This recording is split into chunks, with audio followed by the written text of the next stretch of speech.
안녕하세요. 결혼해서 멀쩡히 잘 살고 있다가 신우 때문에 이혼하게 생긴 30대 여자입니다. 저랑 나이 차가 얼마 나는 것도 아닌데 그 나이 먹고 지 앞가림도 못하는 신우만 문제라고 생각했어요. 그런데 결혼하고 같이 살아보니까 그런 신우도 문제지만 신우한테 제대로 말 한마디 따끔하게 못하는 시댁 식구들이 더 문제고 답이 없이 없다고 생각했습니다. 그래도 그나마 남편은 그 중에서 정상이라고 생각했어요. 그런데 피는 물보다 진하다고 결국 중요할 때 가서는 가족들을 우선시하는 게 별 다를 것도 없구나 싶더라고요. 그래서 남편을 가족들 품에 돌려주려고요. 이렇게 제 사연까지 적어보내게 된 건 이혼을 하겠다는 제 생각에 좀 더 확신을 갖고 싶어서예요. 여러분들께서 제 이야기 한번 들어보시고 제가 정말 저만 아는 이기적인 사람인지 아니면 제 생각이 맞는 건지 한번 허심탄회하게 이야기해 주시면 참 감사하겠습니다. 저는 현재 대한민국 사람들이라면 이름만 들어도 알 법한 대기업에서 일을 하고 있습니다. 남편은 7급 공무원으로 일을 하고 있었고요. 연봉만 두고 보자면 재벌이가 훨씬 좋았어요. 처음 연애를 시작할 때는 결혼까지 생각했던 건 아닌데 만나면서 보니 남편이 꽤나 괜찮은 사람이라는 생각이 들기 시작했지요. 나이도 나이다 보니 결혼 생각을 아예 안 한 것도 아니었습니다. 남편도 넌지시 저와 결혼을 하고 싶다는 분위기를 풍겨온 게 한두 번이 아니었고요. 그때 당시 동료 직원들 중에 공무원 배우자를 선호하는 사람들이 몇 있었습니다. 우리가 정년이라고 은퇴할 나이까지 꽉꽉 채워서 일을 할 수나 있겠느냐 하면서 그런 거 생각해보면 공무원 배우자가 정년도 보장되어 있고 잘릴 일도 없고 혜택도 많고 장점이 많다면서요. 결혼 초반에는 대기업 넉넉한 연봉으로 편하게 생활하고 노후에는 공무원 배우자 덕보면서 연금도 타고 그렇게 좋을 수가 없다는 겁니다. 그 말을 들으니 꼭 성별이 남녀 반대라고 해서 제가 공무원 남편을 갖지 말아야 할 이유가 없더라고요. 그때부터 저도 남편과의 결혼을 좀 더 긍정적으로 생각하기 시작했습니다. 그렇게 마음가짐을 바꾸고 난 뒤부터는 누가 먼저라고 할 것도 없이 저희 두 사람 사이에서 결혼 이야기가 오가기 시작했고요. 그런데 막상 본격적으로 결혼 이야기가 진행이 되기 시작하니까 왜 사람들이 결혼은 둘이서만 좋다고 해서 되는 일이 아니라고 하는 건지 조금은 이해가 갔어요. 사실 결혼 준비 시작하자마자부터 좋은 상황은 아니었지요. 남편이 당시 하고 다니는 거 보면 멀끔하게 차려입고 다니고 3주에 한 번씩 젊은 사람들 예약해서 간다는 바버샵 가서 머리도 하고 오고 그랬거든요. 한마디로 사는데 그렇게 쪼들린다는 느낌이 들지는 않았었어요. 그런데 막상 결혼하자고 이야기 나오고 돈을 얼마나 모아놓았는지 서로의 재정 상황을 오픈하게 되었는데 남편이 모아놓은 돈은 4천만 원이 전부였습니다. 너무나도 실망스러운 와중에 고작 4천만 원 모아놓고 결혼하자는 이야기를 할 생각은 어디서 나온 거냐고 한마디 하려는데 남편이 자기가 다 설명할 수 있다면서 이야기를 꺼내기 시작했어요. 남편은 소위들 말하는 시댁의 대들보 같은 존재였습니다. 시아버지가 정년퇴직을 하면서 그간 모은 돈으로 고깃집을 하나 여셨다는데 그게 2년을 버티지 못하고 폭삭 망해버렸대요. 사업을 시작하면서 시어머니도 그나마 하고 계시던 소일거리 하던 거 그만두고 아버님 따라서 같이 하게 되었던 건데 그렇게 사업이 폭삭 망해버리고 말았던 거죠. 그 와중에 시어머니는 그래도 2년 동안 사장님 소리 들으면서 살았는데 다시 남 밑에 들어가서 꾸준히라고 싶지 않다고 고집을 부리기 시작하셨다 하고 시아버지도 그간 회사 생활하면서 관리직 일만 해오셨는데 남 밑에서 굽신거리며 일하기 싫다고 똑같이 고집을 부리셨다 합니다. 그래도 어떻게 친척분 도움으로 동네에 작게 식당 하나를 열게 되었는데 그나마 그걸로 빌린 돈 갚으면서 두 분 입에 풀칠할 만큼은 벌게 되었다고 하네요.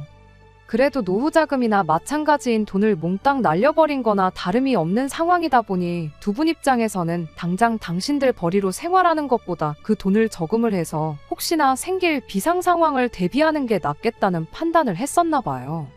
그 뒤로부터 신우를 포함한 네 가족이 남편이 벌어오는 얼마 안 되는 공무원 월급으로 살기 시작했다는 겁니다.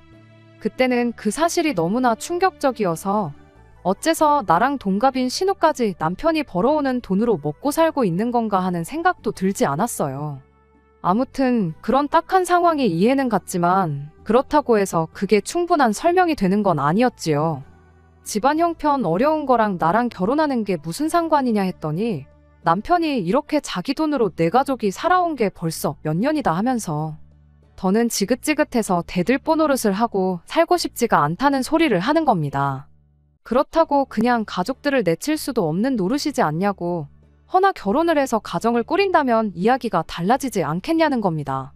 그 말을 들으니 적어도 남편이 아무리 가족들이라지만 자기 미래까지 포기해가면서 도와주고 싶지 않다는 생각을 갖고 있는 게 다행이라고 생각했어요. 결혼하면 집안 대들보 노릇 그만두고 그렇게 되면 자기도 생활이 많이 안정될 테고 돈은 돈대로 금방 모을 수 있지 않겠냐고 계속해서 저를 설득하기 시작했습니다. 가족들은 내 인생에 없는 사람들이다 생각하고 앞으로 우리들, 나아가선 우리 둘 사이에서 태어날 아이들까지 우리 가족들을 위해서 살고 싶다고 하는데 그 말을 들으니 또 그냥 넘어가긴 그렇더라고요. 어차피 저희 친정 상황도 그렇게 넉넉한 편은 아니었어요. 남편처럼 제가 집안에 대들보 노릇을 해야 할 만큼 어려운 상황은 아니었지만 저도 언젠가부터 부모님한테 경제적인 지원을 해드려야 하지 않을까 생각했던 차이기도 했지요. 시부모님이 벌이가 아예 없어서 대들보 노릇하는 남편 없으면 생활이 불가능해지는 상황도 아니었고요. 결혼할 때 하더라도 저희 집에서도 뭐 하나 지원받을 생각 없었는데 똑같이 시댁에서 지원 하나 안 받고 결혼해서 그 후에 양가에 공평하게 똑같이 용돈 겸 해서 50만 원 정도씩 드리면 별 문제도 없겠구나, 그런 생각이 들었습니다. 결혼하면서 아예 가족들을 등지고 살 생각으로 저한테 청혼까지 했던 남편은 오히려 결혼도 하고 생활비 쪽으로 50만 원씩 양가 부모님께 드리자는 말에 너무 고맙다며 눈물까지 보이더군요. 그렇게 저희는 결국 결혼을 하게 되었습니다. 남편이 그간 모아놓은 돈 4천을 가지고 결혼 비용과 혼수를 해결했고, 저는 그동안 제가 직장 생활하면서 모아놓은 돈에 제 앞으로 대출을 받아 신혼집을 해결했어요. 다행스럽게 시부모님과의 관계 또한 나쁘지 않았습니다. 집안의 기둥을 뽑아가는데 좋아할 사람이 어디 있겠냐 걱정이 많았는데, 시부모님 또한 그간 남편한테만 기대서 살아온 부분에 대해서 자식인 남편한테 어느 정도 미안한 마음을 가지고 있었어요. 나중 가서 자식한테 손 벌리기 싫어서 일단 노후 자금부터 넉넉히 모아놓아야겠다는 생각에 남편 돈으로 생활했던 거라는 말이 참 아이러니하기는 했지만, 그래도 그 때문에 남편이 고생했다는 건 알고 계시던 눈치시더라고요. 거기에 더불어 기둥을 뽑아가고 나서도 매달 기둥값으로 50만 원씩 보낸다고 하니 시부모님이 저를 미워할 이유 같은 건 하나도 없었습니다. 오히려 제가 마음이 바뀌어서 드리기로 했던 50만 원도 그만 드리라고 하진 않을까, 제 눈치를 보시는 건가 싶을 만큼 저를 어려워하는 게 느껴졌어요. 그런데 문제는 신우였지요. 말씀드렸다시피 결혼하는 과정에 있어서 신우에 대해서는 단 한 번도 생각해봤던 적이 없었습니다.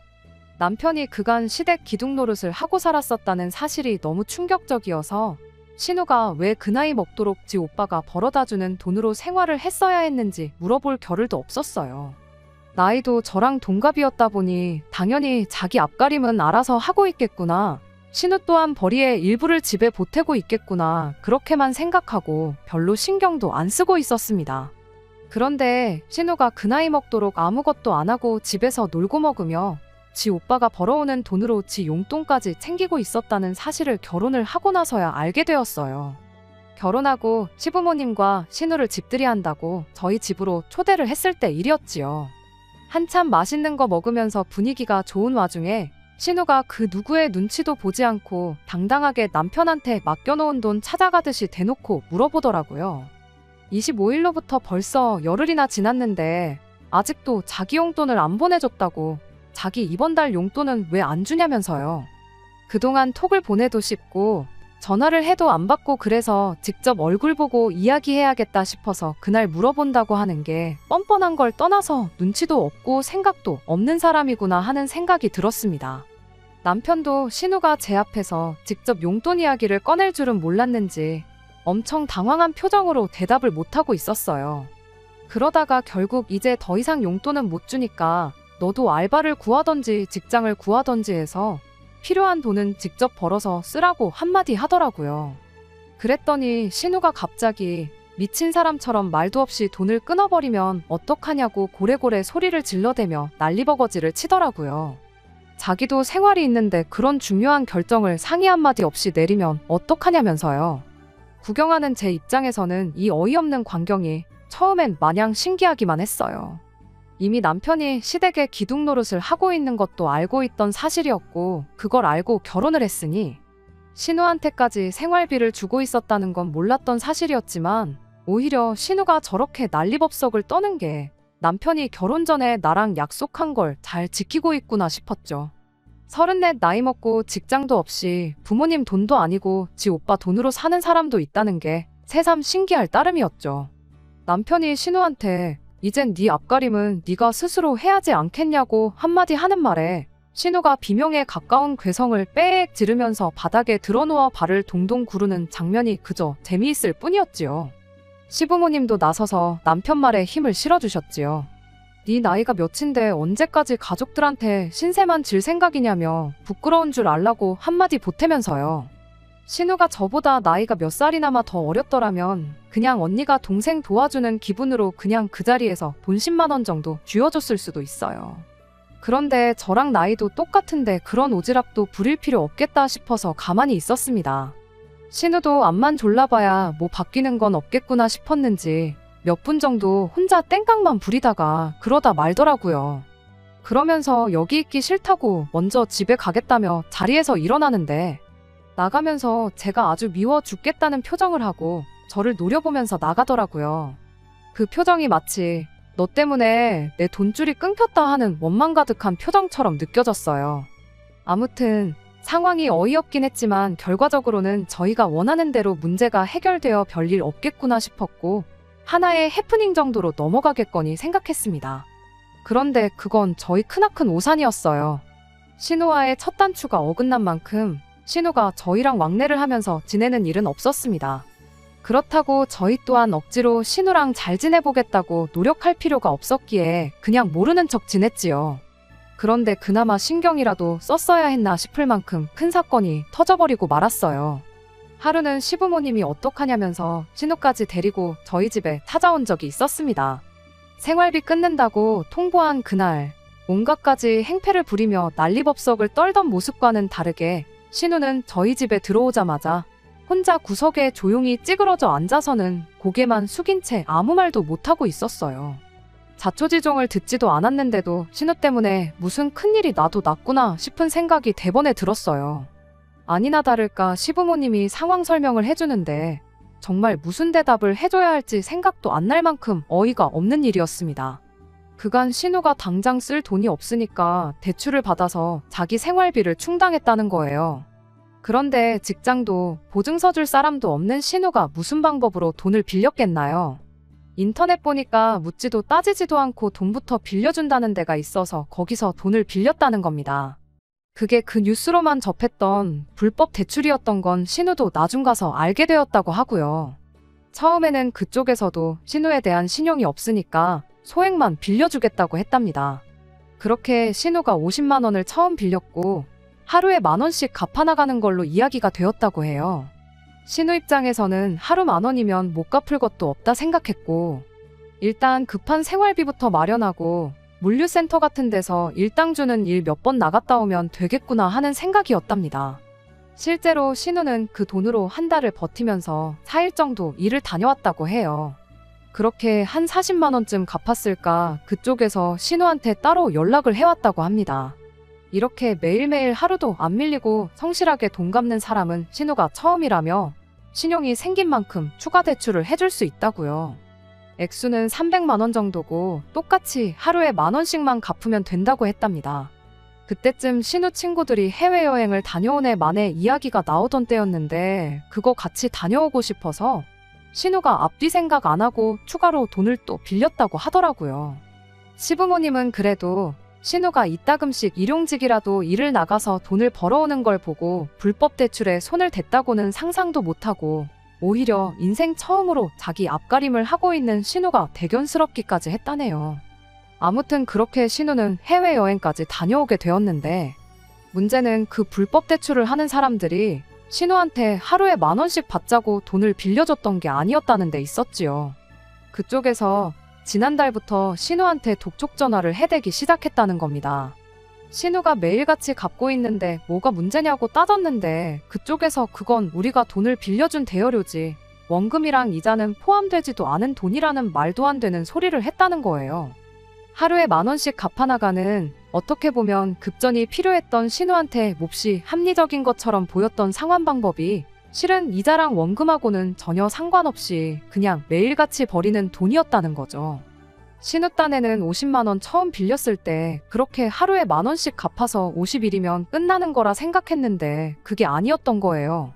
그런데 그 돈을 다 갚기도 전에 300만 원을 추가로 또 빌리기까지 했으니 그렇게 신우도 모르는 사이에 매일같이 말도 안 되는 비율로 이자가 불어나 신우가 갚아야 할 돈이 반년 사이에 2천만 원에 달하게 되었던 겁니다. 그쪽에서는 이제 하루에 10,000원씩 받아가지고는 안 되겠다며 신우한테 빨랑 내 돈 갚으라고 독촉을 하기 시작했다는 거예요. 신우가 어떻게든 자기 선에서 해결해보려고 그 뒤로부터는 일용직도 매일 나가기 시작했지만 하루에 10만 원 조금 넘게 벌어서 그 돈을 갚아도 오히려 갚을 돈이 하루가 다르게 늘어나기만 하는 상황이 돼버렸던 거고요. 결국 혼자 힘으로는 해결이 불가능하겠다고 판단한 신우가 시부모님한테 도와달라고 이야기를 했는데 그때는 이미 신우가 혼자 힘으로 500만 원을 갚았음에도 불구하고 갚아야 할 돈이 2,500만 원으로 더 늘어버린 상황이었어요. 시부모님도 당신들 선에서 어떻게 해결이 안 되겠으니 저희한테 도와달라고 찾아오셨던 거였죠. 남편도 저도 그런 말도 안 되는 대출이 어디 있냐고 딱 봐도 불법인데 안 갚으면 그만이라고. 보아하니 여태 갚은 돈이 빌린 돈보다 훨씬 많은데 적당히 안 갚고 버티다 보면 거기서도 알아서 떨어져 나갈 거라고 걱정 말라고 한마디 했어요. 시부모님이 저희 말을 듣고 그러냐고 하시며 안도의 한숨을 내쉬는데 구석에서 바닥만 쳐다보고 있던 신우가 절대로 그래선 안 될 일이라며 눈물 콧물을 짜기 시작하더니 대신 그 돈 좀 갚아달라고 저희들 바짓가랑이라도 붙잡을 기세로 싹싹 빌기 시작하는 겁니다. 나라법이 그런데 지들이 무슨 수가 있겠냐고 그냥 가만히 있으면 된다고 신우를 달래줬는데 신우가 지금 그게 그렇게 쉽게 넘어갈 상황이 아니라며 또 시부모님한테도 말 못한 이야기를 그제서야 꺼내더군요. 사실 맨 처음 50만 원을 빌릴 때 그쪽에서 신우한테 우리가 당신 뭘 믿고 돈을 빌려주겠냐고 그냥은 못 빌려주겠네 어쩌네 하면서 그쪽에서 지들이 신우를 믿게 만들 무언가를 달라고 요구를 했다네요. 신우는 처음에 보증인 세우는 느낌으로 시부모님 가게랑 저희들 일터를 알려줬다나 봐요. 그런데 그쪽에서 이런 게 필요해서 물어본 게 아니라며 신우한테 사진 몇 장을 요구했다고 해요. 그냥 셀카 몇 장이면 이렇게 말도 안 하죠. 신우의 얼굴이 찍힌 신분증 사진부터 시작해서 차마 여기에는 말하기도 부끄러울 만큼 말도 안 되는 사진들 몇 장을 말입니다. 돈만 갚으면 바로 지워줄 사진들이니 걱정 말라고 하면서요. 신우는 반신반의하다가 그래도 돈이 필요하고 지워준다고 하니까 그 사진을 아무 의심도 없이 찍어보냈다는 거예요.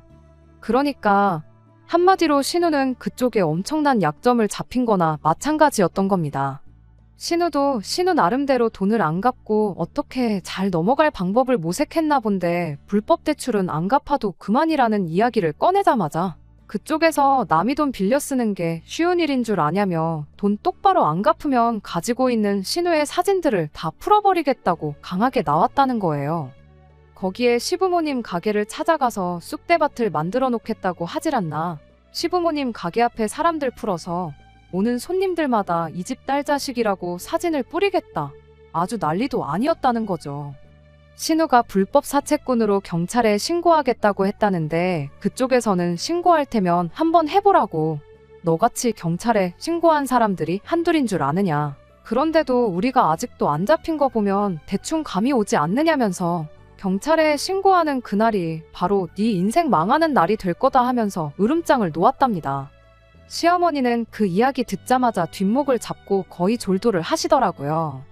신우가 자기 인생 살려주는 셈 치고 한 번만 어떻게 도와주면 안 되겠냐고 울고짜고 난리도 아니었는데 남편도 제 얼굴만 쳐다보며 난감한 기색만 보여주고 있고 시아버지도 이러는 순간에도 오늘이 지나면 오늘 하루만큼 이자가 더 붙지 않겠냐면서 그 돈은 당신들이 어떻게 해서든 갚아줄 테니 당장 이번 한 번만 도와주면 안 되겠냐고 부탁을 해오시더군요. 결국 울며 겨자 먹기로 그날 저희 결혼 생활하면서 얼마 모아놓은 돈을 털어서 그 돈을 갚아줬습니다. 솔직히 자기가 뿌린 씨앗이니 신우 사진 때문에 망가질 신우 인생은 그렇다 쳐도 시부모님 가게까지 찾아와 해코지하고 몹쓸 짓을 하게 두면 안 되겠다 싶었어요. 남편이나 제 직장까지 찾아와서 행패를 부릴 수도 있겠다는 생각 때문에 안 갚아줄 수도 없는 노릇이었지요. 시부모님은 평생을 두고도 갚을 수 없는 은혜를 입었다며 저한테 몇 번이고 고맙다는 말을 해주셨습니다. 신우도 그때만큼은 자기 인생이 걸려있던 일이다 보니 저한테 앞으로는 똑바로 살겠다고 몇 번이나 이야기했죠. 그런데 이렇게 제가 저만 아는 이기적인 사람이라는 소리를 들을 줄은 그때까지만 해도 상상도 못했어요. 돈 갚아준 걸로 생색낼 생각은 없었는데 호의가 계속되면 권리인 줄 안다고. 저를 무슨 조금만 힘들다고 도와달라고 부탁하면 그 부탁 들어주는 호구로 받는가 봐요. 일단 그 돈은 제가 내준 게 아니라 엄연히 빌려준 돈이었어요. 신우한테 돈을 빌려줬던 그 범죄자들처럼 하루에 몇십만 원이나 되는 이자를 붙일 생각은 없었지만 그 돈은 꼭 돌려받아야겠다는 생각이었습니다. 시부모님이 갚아준다고 했을 때 마음 같아서는 어머님 아버님이 그 돈을 왜 갚아주시냐고 그 돈은 신우가 직접 벌어서 저한테 갚도록 해달라 말을 하고 싶었지만 그냥 생각만 하고 말았습니다. 신우가 암만 정신을 차렸다고 한들 건실하게 일해서 그 돈을 갚을 것처럼 보이지는 않았거든요. 그래서 조금 가혹할지라도 시부모님한테 그 돈을 받아내는 게 맞다고 생각했지요. 그런데 시부모님이 돈을 갚겠다고 꺼낸 말이 정말 말도 안 되는 방법이라 시부모님한테 엄청 크게 실망을 했어요. 저희가 매달 생활비조로 보내드리는 돈 50만 원이 있잖아요. 그걸 5년 동안 안 받을 테니 돈은 벌써 갚은 걸로 치면 안 되겠냐고 하는 거예요. 그렇게 5년 안 받으면 그 돈이 3천이라고 제가 갚아준 돈 2,500에 이자 500 해서 3천이면 이자까지 넉넉하게 쳐주는 거 아니겠냐시면서 말이죠. 그런 계산이 어디 있냐고 말하는 저를 남편은 못마땅해하는 눈치였어요. 우리가 시부모님께 용돈을 드려서 시부모님이 그 돈을 모아서 우리한테 갚는 거나 시부모님이 그 돈을 안 받고 돈 갚은 셈 치는 거나 똑같은 거 아니냐고요. 계산상으로는 남편 말이 틀린 건 없지만 애초에 그런 식으로 돈을 갚겠다고 저희들 도움을 요청해온 거라는 생각만 하면 기분이 썩 좋지는 않았습니다. 그래서 시부모님께 연락드렸어요. 생활비 매달 드리던 건 그대로 드리겠다고 대신 돈을 갚는 건 시부모님이 아니라 신우였으면 좋겠다고요. 애초에 신우 돈을 해준 건데 어머님 아버님이 그 돈을 대신 갚아주실 이유도 없는 거 아니냐고 단호하게 한마디 했습니다. 그렇게 하면 신우도 결국 제 돈을 갚기 위해 알바던 직장이던 구하게 되지 않겠냐고. 장기적으로 보면 저희한테도 시부모님한테도 신우한테도 다 좋은 일이라고 그렇게 한마디 했죠. 그런데 거기서 시어머니가 네가 뭔데 내 딸을 나아가선 당신을 가르치려 드냐며 저한테 한 소리를 하시더군요. 말인즉슨 신우나 저나 나이가 똑같은데 좋은 회사 좀 다닌다고 해서 사람이 더 잘나고 그런 건 아니라고 한마디를 하고 싶으셨던 거였죠. 하지만 그러나 저러나 저는 어머님이 갚아주는 돈 받을 생각이 없다고 저렇게 했다가 신우가 또 무슨 사고라도 치면 뒷감당은 어떻게 하실 거냐? 신우가 직장을 구하지 않는 한 앞으로 저도 신우를 도와줄 생각 없다고 딱 잘라 이야기하고 말았습니다. 결과적으로는 그 돈을 갚는 건 신우가 되었지만 이로 인해서 오히려 시어머니와 저의 관계가 틀어지게 되었어요. 신우야 돈 갚아주는 순간에만 저한테 고맙다고 했지 그 이후로 저희 집에 요구르트 한 줄 사오는 법 없이 지 인생을 살고 있었거든요. 그런데 뭐 제가 취직하란다고 해서 신우 직장이 단번에 구해질 일은 없었지요. 그간 불법 대출 갚는다고 나갔던 것도 일용직이지 정규직은 아니었으니까요.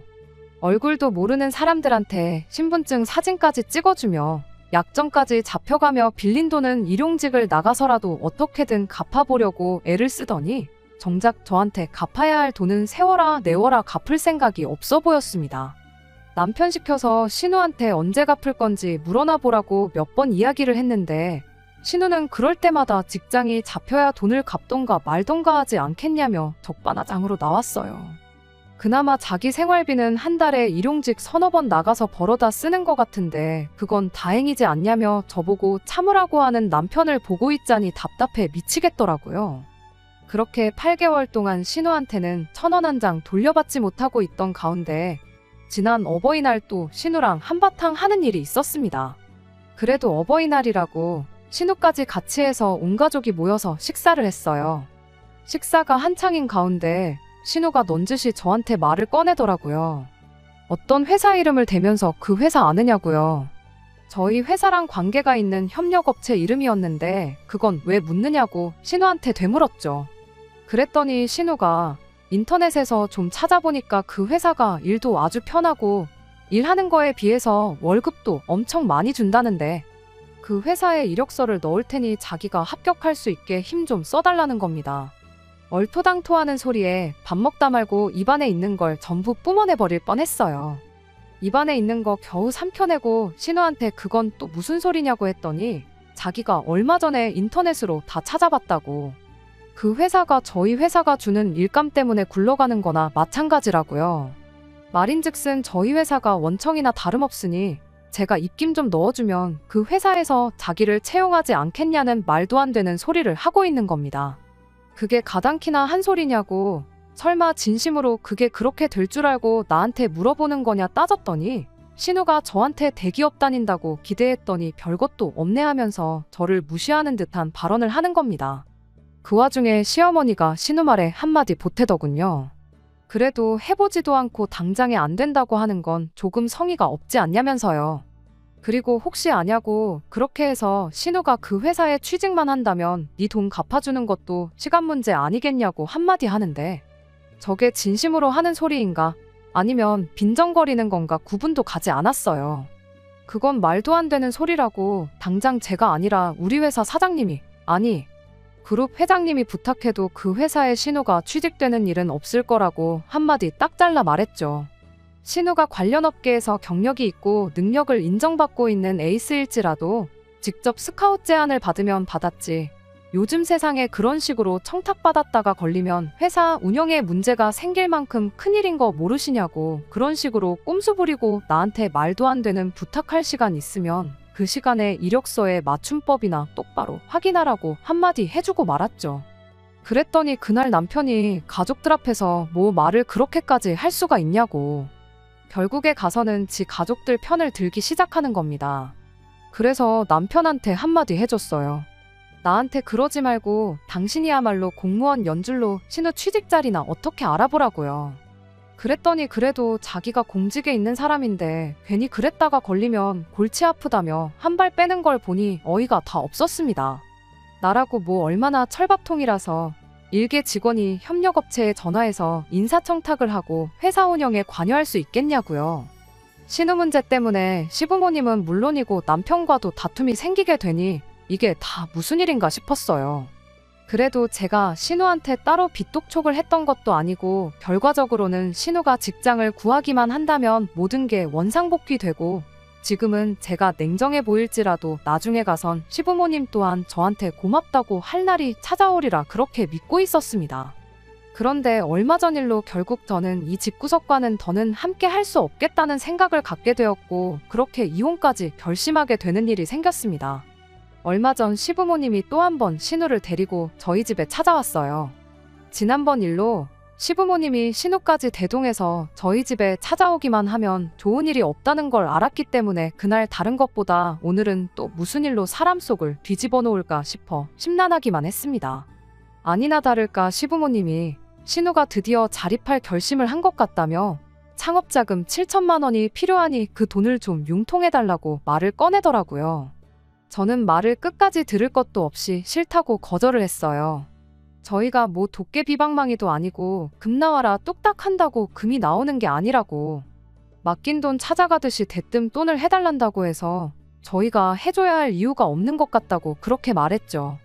그랬더니 시어머니가 무슨 사업을 할 건지 들어보지도 않고 대번에 거절을 할 수가 있냐며 서운하다는 겁니다. 창업자금이 7천만 원이라고 하니 뭐 소자본 창업 체인점 같은 거 하겠거니 싶었는데 아니나 다를까 목 좋은 곳 찾아서 무인 아이스크림 가게를 하나 열 생각이라고 하네요. 무인이라고 해서 물론 일을 아예 안 하는 건 아니겠지만 끝까지 지가 직접 일해서 돈 벌 생각은 안 하는 신우도 참 대단하다 싶었죠. 그리고 그걸 해주겠다고 아들 내외 찾아와서 돈 좀 해달라는 시부모님도 참 대단하다 싶었고요. 저는 당연히 그 돈을 빌려줄 생각은 없다고 딱 잘라 거절을 했습니다. 그랬더니 또 신우가 한마디 하더군요. 대기업 다니면서 돈 좀 번다고 유세 부리지 말라고요. 7천만 원이 뭐 얼마나 큰 돈이라고 생색을 내느냐며 한 소리 하길래 신우한테 7천만 원이 그렇게 우스우면 나한테 빌려달라고 하지 말고 직접 벌어서 모아가지고 가게 차리면 되는 거 아니냐고 한마디 했죠. 그리고 아직 나한테 2,500만 원 빚이 있는 거 기억 안 나냐고 그 우습다는 돈의 절반도 안 되는 돈인데 여지껏 1,000원 한 장 나한테 갚은 거 없지 않냐고도 한마디 해줬네요. 신우랑 제 분위기가 심상치 않아지자 시어머니가 제 눈치를 보면서 신우를 뜯어말리더니 그래도 상황이 이런데 또 한 번 돈 좀 빌려줄 수 없느냐고. 이야기 들어보니 그렇게 가게 차리면 달에 100만 원은 들어온다더라고. 실은 그 돈은 고스란히 저한테 주고 신우는 신우대로 또 직장을 구하게 할 생각이랍니다.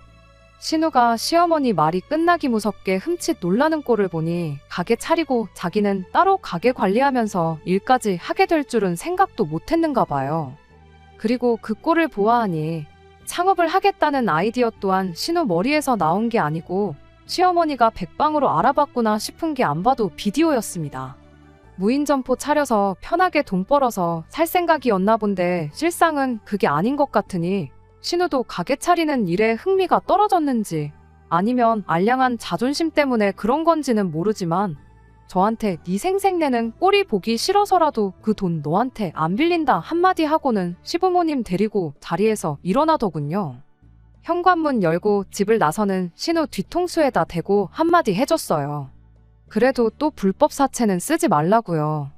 지난번에는 상황이 그래서 도와줬지만 두 번은 없다고 그때 가선 진짜로 인생 종칠지도 모르니까 부디 조심하고 돈 빌리기 전에 생각 한번 더 해보라고 한마디 해줬죠. 신우가 잠깐 뒤를 돌아보더니 당장에라도 덤벼들 듯한 기세로 저를 쳐다봤지만 그래도 혹시나 제 도움이 필요할 일이 있을 수도 있겠구나 싶었는지 이내 몸을 휙 돌리고 집을 나가버렸어요.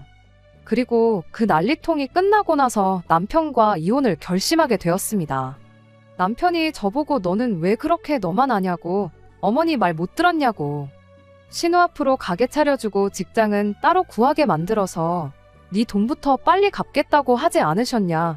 신우가 직장 구해서 한 달에 무인 점포로 버는 돈 말고 일해서 번 돈까지 같이 해서 갚게 된다면 늦어도 3년이면 그 돈 다 갚게 되지 않겠냐고 그러더니 저보고 신우가 싫어서 그냥 회방 놓는 거 아니냐고 저한테 한 소리 하는 거 아니겠어요? 그래서 남편한테 말했죠.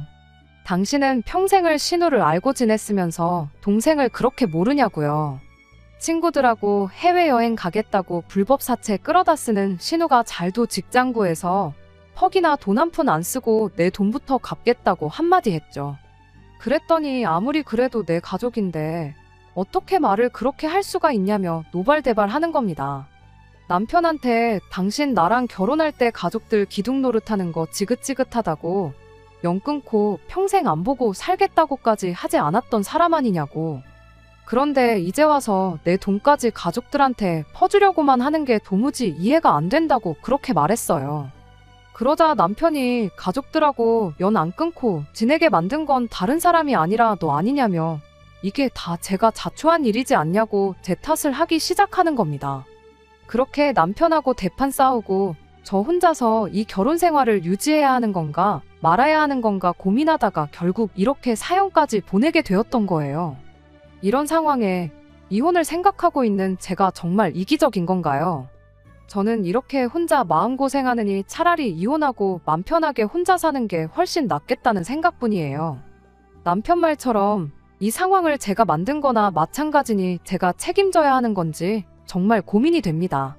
어떤 의견이든 달게 받을 테니 제가 어떻게 하면 좋을지 허심탄회하게 이야기해 주시면 참 감사하겠습니다. 안녕하세요. 결론부터 말하자면 남편과는 결국 이혼을 했습니다. 남의 집 기둥은 뽑아오는 게 아니라는데 기둥값이라고 50만 원씩 주면 끝날 일이라고 생각했던 제 잘못이지요. 아무튼 남편한테는 생각이 정리되자마자 이혼하자고 이야기 꺼냈어요.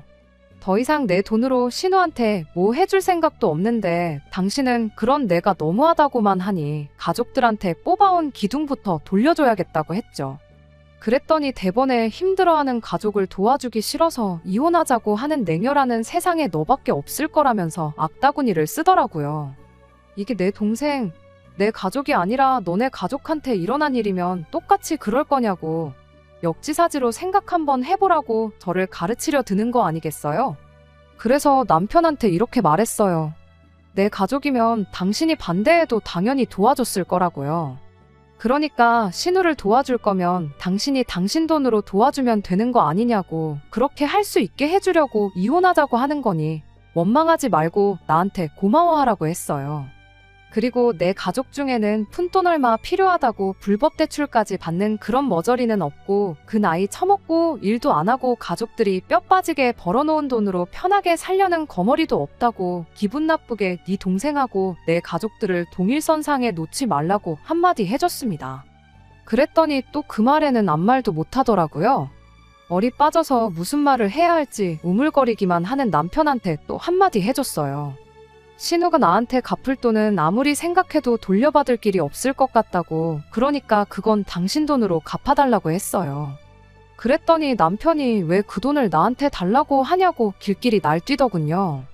바로 1분 전까지 내가 자기라면 가족들을 당연히 도와줬을 거라고 하지 않았냐고 신우가 나한테 갚을 돈 또한 엄연히 빚인데 왜 그건 갚기 싫다고 그러는 거냐고 이해가 안 간다고 했죠.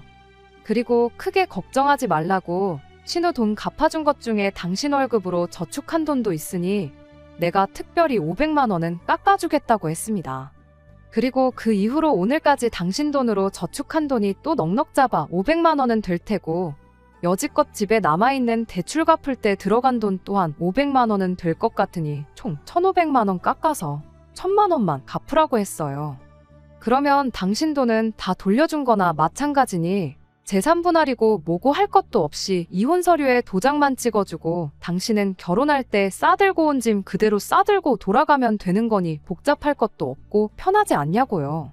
그랬더니 남편이 태도를 달리하더니 그래도 이혼까지 하는 건 좀 그렇지 않냐면서 일단 신우한테 돈을 해주기로 한 건 없던 일로 하고 어떻게든 신우가 돈을 빨리 갚을 수 있도록 부모님하고 이야기를 해보겠다고 말을 꺼내더라고요. 그래서 그럴 거 없다고 했어요. 그냥 깔끔하게 이혼하자고요. 꼴을 보아하니 앞으로도 이런 일로 시댁과 부딪힐 일이 계속 있을 것 같고 당신은 그때마다 옛날 버릇 못 버리고 집안 대들보 노릇을 하려고 들 게 뻔한데 그때 가서 또 이혼이니 어쩌니 하는 것보다 지금 하는 게 훨씬 낫지 않겠냐고 했죠.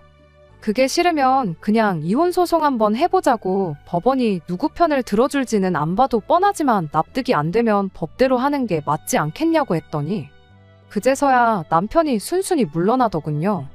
나중에 가선 시부모님이 저희 집까지 찾아와서 신우가 당신들 자식이니만큼 당신들 선에서 어떻게든 알아서 해보겠다고 당신들 얼굴 봐서 한 번만 참아달라고 이야기까지 하고 갔어요. 그때 신우까지 찾아와서 괜히 멀쩡히 잘 사는 저희들을 파탄내서 미안하다고 사과하고 진짜로 직장을 구해서 어떻게든 내 돈부터 갚을 테니 다시 생각해달라 말했다면 아마 다시 생각해봤을 수도 있었을 텐데 신우는 끝까지 자기 자존심이 소중했는지 코빼기도 보이지 않았고 결국 그렇게 남편과는 이혼을 하게 되었습니다. 결혼 전 가족까지 내치면서 가족들 기둥 노릇은 졸업하겠다던 남편 말 하나만 믿고 결혼한 제 잘못이 가장 크겠지요.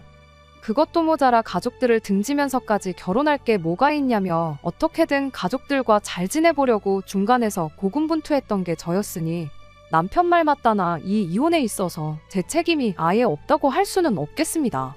막상 남편은 다시 가족들 기둥 노릇을 하면서 살고 싶지는 않았는지 이혼하고 나서는 아예 독립해서 시가족들하고 따로 지내고 있는 것 같은데 그 꼴을 보니 언행일치도 안 되는 인간하고 더 늦지 않게 이혼한 게 그나마 제가 잘한 일이 아닐까 싶어 그나마 그건 위안이 되는 것 같네요. 끝까지 들어주셔서 감사합니다. 오늘의 사연은 여기까지입니다. 구독과 좋아요, 알람 설정 부탁드리고 더 좋은 사연으로 다시 찾아뵙겠습니다. 감사합니다.